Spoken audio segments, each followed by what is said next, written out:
Hi everyone, welcome back to Dev Peet classes. Dev Peet classes में again आप सभी का बहुत बहुत स्वागत है। बच्चों, आज की इस वीडियो में मैं आपके सामने जो टॉपिक लाया हूं वो टॉपिक आपकी कैश बुक का टॉपिक है और कैश बुक भी आपके लिए समझना बहुत जरूरी है। राइट, कैश बुक के प्रैक्टिकल क्वेश्चंस आपके एग्जाम में जरूर आते हैं। तो आइए स्टार्ट करते हैं कि इस कैश बुक को हम कैसे प्रिपेयर करते हैं। राइट, देखो, कैश बुक को भी समझने से पहले हम लोग समझते हैं कि कैश बुक मेंटेन करने की एक बिजनेस को जरूरत क्यों पड़ी। राइट, बिजनेस हमेशा जो भी ट्रांजेक्शन्स होती हैं एक बिजनेस के अंदर, बिजनेस अपनी उन सभी ट्रांजेक्शन्स को रिकॉर्ड करता है सबसे पहले कहां? जर्नल में। राइट, बिजनेस छोटा हो या फिर बड़ा हो, बिजनेस के थ्रू सबसे पहले अपनी जो भी ट्रांजेक्शन्स रिकॉर्ड की जाती हैं वो सारी की सारी ट्रांजेक्शन्स जर्नल में ही रिकॉर्ड की जाती हैं।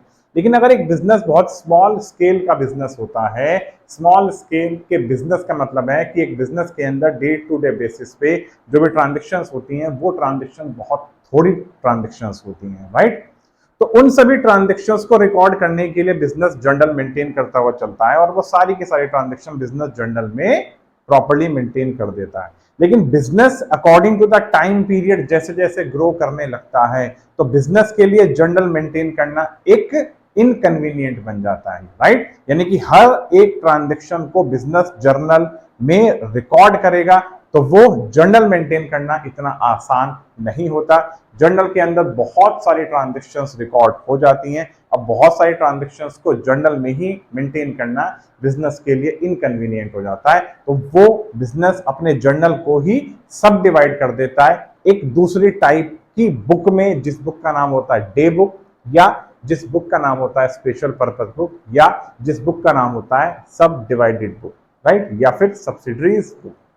तो कहने का मतलब यह है कि अगर एक बिजनेस के अंदर बहुत सी ट्रांजेक्शन्स होने लगती हैं तो बिजनेस उन सभी ट्रांजेक्शन्स को रिकॉर्ड करने के लिए अलग से एक सेपरेटली बुक मेंटेन करता है, जर्नल को ही सब डिवाइड कर देता है कि जो जो ट्रांजेक्शन जिस पर्पस के लिए होती है उन सभी ट्रांजेक्शन्स को उसके पर्पस को देखते हुए अलग से एक और बुक मेंटेन कर देता है। राइट, जैसे एक बिजनेस के अंदर जो भी ट्रांजेक्शन्स कैश की होती हैं उन सभी ट्रांजेक्शन्स को एक बिजनेस अलग से एक बुक मेंटेन करता है जिस बुक का नाम होता है कैश बुक। एक बिजनेस के अंदर ट्रांजेक्शन्स क्रेडिट परचेज की होती हैं तो बिजनेस उन सभी ट्रांजेक्शन्स को रिकॉर्ड करता है परचेज बुक के अंदर। एक बिजनेस के अंदर ट्रांजेक्शन्स होती हैं क्रेडिट सेल की तो बिजनेस उन सभी ट्रांजेक्शन्स को रिकॉर्ड करता है सेल्स बुक के अंदर। राइट, एक बिजनेस के अंदर ट्रांजेक्शन्स होती हैं परचेज रिटर्न्स की, सेल्स रिटर्न्स की, बिल्स रिसीवेबल की, बिल्स पेएबल की। तो इन सभी ट्रांजेक्शन्स को रिकॉर्ड करने के लिए बिजनेस अलग से एक और बुक मेंटेन करता है जिस बुक का नाम होता है स्पेशल पर्पस बुक। और इस स्पेशल पर्पस बुक के अंदर ही ये सारी की सारी बुक्स मेंटेन होती हैं, cash book, purchase book, sales book,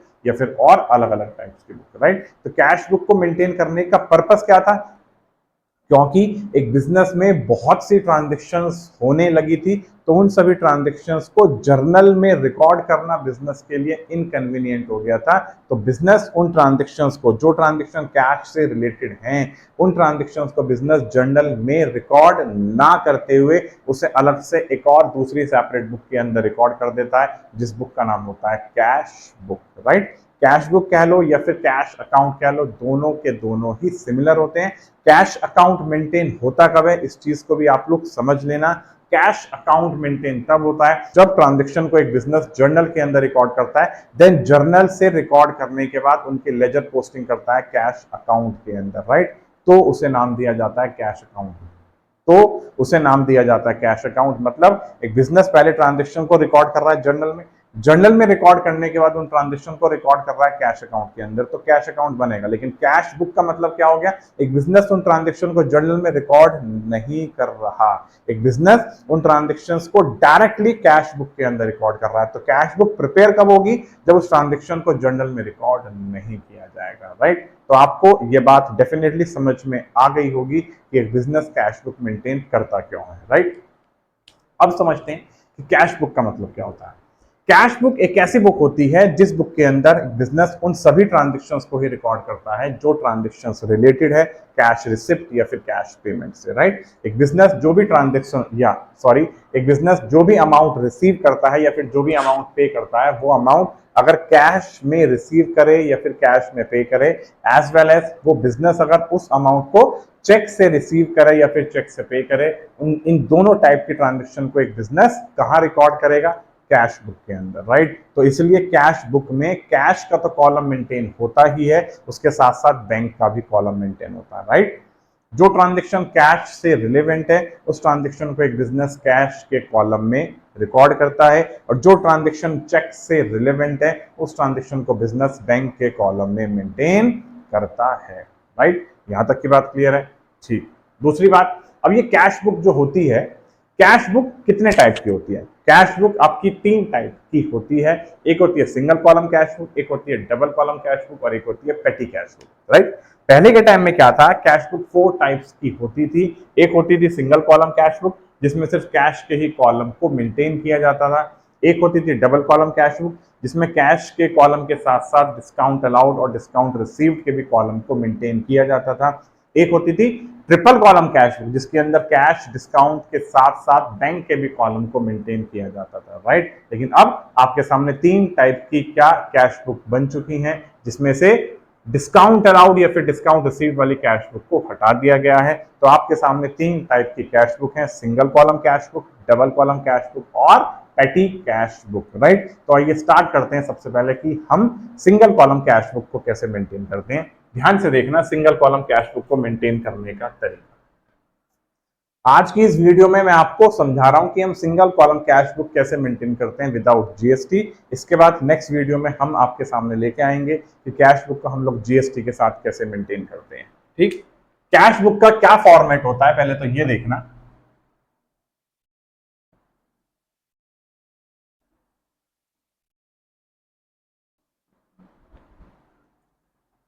date, particular, voucher number, LF, cash.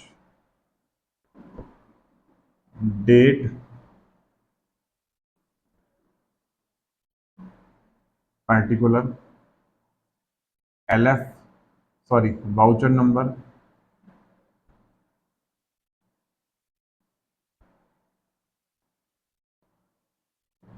LF और कैश।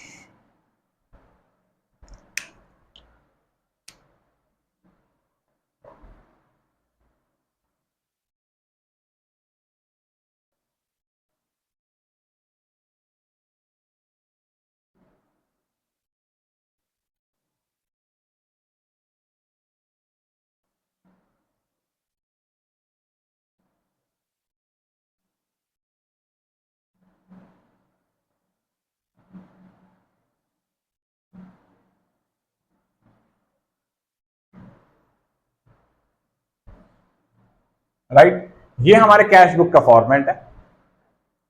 इसको दो पार्ट में डिवाइड कर दो। इस कैश के अंदर जो भी ट्रांजेक्शन रिकॉर्ड की जाएंगी वो सारी की सारी क्या होंगी? Cash receipt. और यहां जो ट्रांजेक्शन रिकॉर्ड की जाएंगी वो सारी की सारी क्या होंगी? Cash payment. कैश बुक को मेंटेन करने के लिए वही रूल्स अपनाना जो रूल्स हमारे डेबिट और क्रेडिट के गोल्डन रूल्स होते हैं, चाहे मॉडर्न अप्रोच के थ्रू या फिर ट्रेडिशनल अप्रोच के थ्रू। मॉडर्न अप्रोच के थ्रू अगर मैं आपसे बात करूं तो आप जानते हो कि अगर एसेट्स बढ़ती है, अगर एसेट्स की वैल्यू बढ़ती है और एसेट्स की वैल्यू घटती है, एसेट्स बढ़ती है तो एसेट्स के अकाउंट को डेबिट किया जाता है, एसेट्स घटती है तो एसेट्स के अकाउंट को क्रेडिट किया जाता है। Similarly cash receipt, right, cash receipt यानी कि कैश में अमाउंट हमारे पास रिसीव हो रहा है तो कैश हमारी एसेट्स है, तो एसेट्स इंक्रीज हुई तो हम उसे क्या करेंगे? डेबिट। और कैश पेमेंट का मतलब क्या है कि हम सामने वाले को, हम किसी भी पर्सन को, हमसे मतलब बिजनेस एक सामने वाले पर्सन को कोई भी अमाउंट पे कर रहा है कैश में, तो बिजनेस का कैश डेफिनेटली घटेगा। तो वो क्या होगा? कहां रिकॉर्ड किया जाएगा? क्रेडिट साइड में।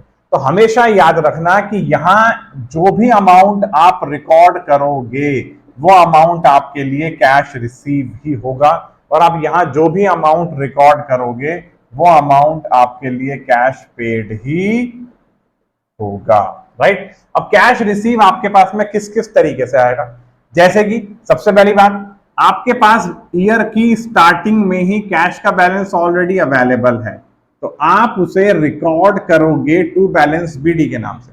मान लो ईयर की स्टार्टिंग में आपके पास 1 लाख रुपए कैश के ऑलरेडी अवेलेबल है, तो आप उसे टू बैलेंस बीडी के नाम से यहां कैश रिसिप्ट वाले कॉलम में अमाउंट लिख दोगे। या आपके सामने मेंशन किया गया है कि ईयर की स्टार्टिंग में बिजनेस को कैश के साथ स्टार्ट किया गया है, आपके सामने मेंशन किया गया है कि एक बिजनेस को कैश के साथ स्टार्ट किया गया है, तो स्टार्ट करने के केस में आप टू बैलेंस बीडी मत लिखना, यहां किस नाम से रिकॉर्ड किया जाएगा, टू कैपिटल के नाम से, और यहां पे अमाउंट आ जाएगा। कैश इन हैंड होगा तो टू बैलेंस बीडी के नाम से, और बिजनेस स्टार्टेड विद कैश के नाम से होगा तो ये टू कैपिटल के नाम से आ जाएगा, राइट। उसके बाद एक बिजनेस के पास जिस भी फॉर्म में कैश का अमाउंट रिसीव होगा, राइट, वो सारी की सारी ट्रांजेक्शन कहां, डेबिट साइड में रिकॉर्ड की जाएंगी। जैसे कि मान लो एक बिजनेस अमाउंट रिसीव कर रहा है सेल्स की फॉर्म में, एक बिजनेस ने कोई भी सामान बेचा, पैसा आया तो उसने सेल के नाम से रिकॉर्ड कर दिया। एक बिजनेस ने मान लो फर्नीचर बेचा, राइट, तो यानी फर्नीचर गया, पैसा आया, तो एक बिजनेस ने फर्नीचर के नाम से इस ट्रांजेक्शन को यहां पे रिकॉर्ड कर दिया। एक बिजनेस के पास डेटर ने पैसा दिया, एक बिजनेस के कौन क्रिएटेड थे, डेटर्स क्रिएट थे, तो बिजनेस के डेटर ने बिजनेस को पैसा दे दिया, तो बिजनेस के पास अगेन कैश रिसीव हो रहा है, तो वो यहां पे डेबिट हो गया। दूसरी बात, बिजनेस अगर कोई भी इनकम रिसीव कर रहा है, बिजनेस अगर कोई भी इनकम कैश में रिसीव कर रहा है, मान लो बिजनेस कमीशन रिसीव कर रहा है, इंटरेस्ट रिसीव कर रहा है, राइट, किसी भी तरीके से मैं कह रहा हूं कि बिजनेस ने डोनेशन रिसीव करी, तो कोई भी अमाउंट एक बिजनेस ने मान लो रिसीव करा, तो वो अगर कैश की फॉर्म में रिसीव हुआ तो वो कहां रिकॉर्ड किया जाएगा, डेबिट साइड में, राइट। सिमिलरली ऐसे ही डेट वाइज हम सभी ट्रांजेक्शंस को रिकॉर्ड करेंगे। अब यहां ट्रांजेक्शंस कौन सी आएंगी, ये साइड कौन सी है, क्रेडिट, ये साइड कौन सी है, डेबिट। तो बिजनेस के अंदर इस तरफ जो जो ट्रांजेक्शंस होंगी वो ट्रांजेक्शन कौन सी रिकॉर्ड होंगी, जो बिजनेस कैश में पेमेंट पे करेगा। अब बिजनेस कैश में पेमेंट कौन सी पे करेगा, जब बिजनेस कोई गुड्स खरीदेगा, या बिजनेस ने कोई एसेट्स को परचेज किया, बिजनेस ने एक एसेट्स को परचेज किया, या बिजनेस ने कोई एक्सपेंस पे किया। एक्सपेंस का मतलब क्या है, एक बिजनेस सैलरी पे कर रहा है, वेजेस पे कर रहा है, रेंट पे कर रहा है, इलेक्ट्रिसिटी बिल पे कर रहा है, या एक बिजनेस ने अपने क्रेडिटर्स को कोई अगर पैसा पे करा, तो बिजनेस जो भी कैश में पेमेंट पे करेगा वो सारी की सारी ट्रांजेक्शंस कहां रिकॉर्ड की जाएंगी, क्रेडिट साइड में रिकॉर्ड की जाएंगी। और लास्ट में ये बिजनेस अपनी कैश बुक को क्या करेगा, क्लोज, राइट। यहां तक की बात समझ में आ गई।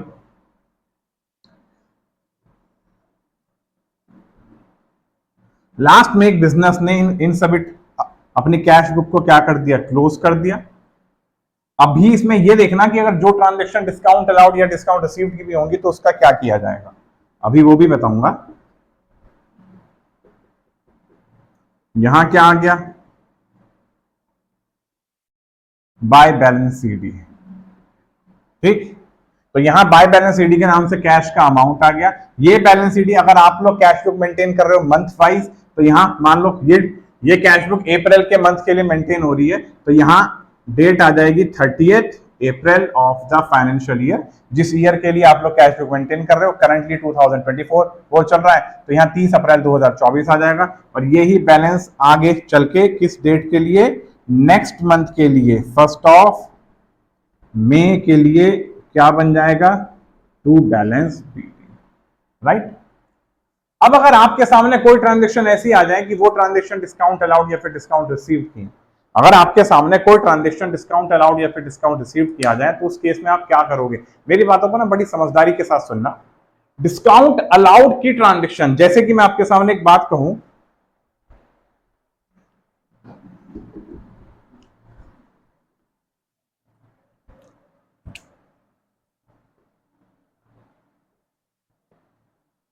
Purchase account debit to cash to discount receive. हमने 4 लाख तक का सामान खरीदा, 4 लाख तक का सामान खरीदने में हमें सामने वाले पर्सन ने 2% का डिस्काउंट दे दिया, तो 4 लाख का 2% कितना बैठ गया, 4 टू जा 8, 8000, तो हमें 8000 रुपए का डिस्काउंट मिल गया। तो हमने कितनी पेमेंट पे करी, 3,92,000 की। तो 3,92,000 की हमने यहाँ पे पेमेंट पे की है, राइट। तो आपके पास से कैश कितना पे हो रहा है, 3,92,000। तो आप इस ट्रांजेक्शन को रिकॉर्ड करोगे कि आपके पास से पेमेंट गई 3,92,000, तो यहां पे क्रेडिट साइड में 3,92,000 आ जाएगा। अब आपके सामने बुक के अंदर प्रैक्टिकल क्वेश्चन ऐसे आते हैं कि आप ये सोचते हो कि भाई इस फिगर में डिस्काउंट अलाउड माइनस करेंगे या फिर डिस्काउंट रिसीव्ड माइनस करेंगे या फिर ऑलरेडी डिडक्टेड है। हमेशा याद रखना कि अगर ट्रांजेक्शन में कैश रिसीव्ड या कैश पेड लिखा हो, अगर हमने कोई भी सामान बेचा या कोई भी सामान खरीदा, गुड्स खरीदने में या फिर गुड्स बेचने में, राइट, आपके सामने क्वेश्चन के अंदर कैश रिसीव्ड या कैश पेड लिखा हो, तो कैश रिसीव का मतलब है कि वो अमाउंट ऑलरेडी आपके सामने गिवन है, यानी कि डिस्काउंट का अमाउंट डिडक्ट करने के बाद ऑलरेडी अमाउंट गिवन है, तो वो 3,92,000 का अमाउंट साफ साफ गिवन है। आपने 4 लाख तक का सामान बेचा, आपके सामने कोई ऐसी ट्रांजेक्शन नहीं है, आपके सामने सिर्फ ये मेंशन है कि भाई गुड्स बेचे गए हैं और गुड्स बेचने के बाद में 3,92,000 रुपीज रिसीव हुए हैं आफ्टर अलाउइंग 2% डिस्काउंट। तो यानी कि 2% का डिस्काउंट एक सेलर ने अलाउ कर दिया, एक सेलर के थ्रू 2% तक का डिस्काउंट अलाउ करने के बाद माल बेचा गया है, और वहां माल बेचने के बाद ट्रांजैक्शन में लिखा हुआ है कैश रिसीव। तो कैश रिसीव का मतलब है कि वो अमाउंट ऑलरेडी डिस्काउंट का अमाउंट डिडक्ट करने के बाद है, तो आपको उस अमाउंट में से डिस्काउंट को रिड्यूस या माइनस नहीं करना, सीधा सीधा जो भी अमाउंट मिला है आप उसे डेबिट साइड में लिख दोगे, राइट। सिमिलरली अगर आपने कोई भी सामान खरीदा, तो यानी कि सामान खरीदा है और सामान खरीदने के बाद ये भी लिखा हुआ है बिजनेस के अंदर कैश पेड, तो अगर कैश पेड लिखा हुआ है तो आपके सामने जो भी कैश पेड वाला अमाउंट है वो सीधा सीधा कैश पेड वाला अमाउंट क्रेडिट साइड में लिख देना, आपको उस अमाउंट में से डिस्काउंट के अमाउंट को माइनस नहीं करना। लेकिन अगर लिखा हुआ है गुड्स सोल्ड या गुड्स परचेज, ऐसी ट्रांजेक्शन में कहीं नहीं मेंशन है कि कैश रिसीव्ड या कैश पेड, तो हमेशा से याद रखना कि जो भी सामान बेचा है उसकी वैल्यू, यानी कि जो सामान बेचा है उसकी वैल्यू गिवन है कि भाई वो सामान कितने में बेचा, तो उस अमाउंट में से डिस्काउंट को डेफिनेटली माइनस करने के बाद यहां पे अमाउंट रिकॉर्ड किया जाएगा, राइट। गुड्स बेचा जाएगा तो अमाउंट मिला होगा तो वो डेबिट, गुड्स खरीदा जाएगा तो यानी कि अमाउंट पे किया गया होगा तो वो क्रेडिट, राइट। लेकिन अगर कोई ट्रांजैक्शन डिस्काउंट की होगी तो हमेशा याद रखना डिस्काउंट की ट्रांजैक्शन को हम जर्नल में मेंटेन करते हैं, तो उस केस में आप उसकी जर्नल एंट्री भी पास करोगे। जर्नल एंट्री कैसे कैसे पास करोगे, यहां ये भी चीज आप देख लो।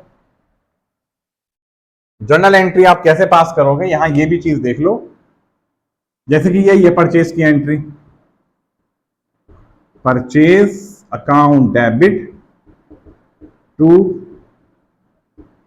Discount receive, right. आपने कोई भी सामान खरीदा, मान लो यही सिमिलरली 4 लाख तक का आपने कोई भी अमाउंट परचेज करा, जिसमें से आपने पेमेंट पे करी 3,92,000 की, तो 3,92,000 को तो आपने कैश बुक में रिकॉर्ड कर दिया क्रेडिट साइड में, और इस 8,000 की आप उस डेट को क्या जर्नल जरूर मेंटेन कर लेना, राइट। तो बिजनेस के अंदर जर्नल जरूर मेंटेन कर लेना। दूसरी बात, अगर ट्रांजैक्शन के अंदर ट्रेड डिस्काउंट कैश डिस्काउंट दोनों हो तो पहले ट्रेड डिस्काउंट को माइनस करना, ट्रेड डिस्काउंट को माइनस करने के बाद ही आपके सामने नेट परचेज की वैल्यू आएगी, और नेट परचेज की वैल्यू आने के बाद ही उसमें से कैश डिस्काउंट आप डिडक्ट करोगे, राइट।